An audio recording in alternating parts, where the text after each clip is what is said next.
Hi friends, நாங்கள் இப்போ எங்கே போயிட்டுருக்கோம் அப்படின்னா ஏரலுக்கு தான் போயிட்டுருக்கோம். நிறைய பேருக்கு தெரிஞ்சிருக்கும் ஏரல். தெரியாதவங்களுக்கு சொல்கிறேன், தூத்துக்குடி மாவட்டத்தில் ஏரல் அப்படிங்கிற ஒரு ஊருக்கு தான். இங்கே போனோம் அப்படின்னா எல்லா பொருளுமே வாங்கிடலாம். என்னென்ன பொருள் வீட்டுக்கு தேவையோ, நமக்கு என்ன தேவையோ எல்லாமே இங்கே கிடைக்கும். நாங்கள் இன்றைக்கி சின்னத்துறைக்கு தான் போனோம். என் பையனோட கொலுசு ரொம்ப தொஞ்சிருச்சு. 1 வருஷம் வாங்கி 1.5 வருஷம் ஆச்சா. அது ரொம்ப தொஞ்ச உடனே நாங்கள் கொடுத்துட்டு வேறு வாங்கிடலாம் அப்படின்னு சொல்லிட்டு இன்றைக்கி நகை கடைக்கு தான் வந்தோம். இங்கே கொலுசை ரிட்டன் பண்ணியாச்சு. ரிட்டன் பண்ணிவிட்டு என்ன மாடல் வாங்கலாம் அப்படின்ட்டு ஒரே குழப்பமாக இருந்துச்சு. சரி, எப்பவும் போல் அந்த நிறைய முத்து வச்சதே வாங்கிடலாம்.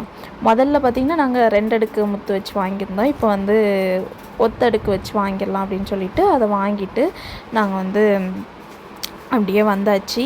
கடையில் ஜூஸ் கொடுத்தாங்க. அப்படியே ஜூஸ் குடிச்சிட்டு வீட்டுக்கு வந்தாச்சு. அவ்வளோதான். பாய்.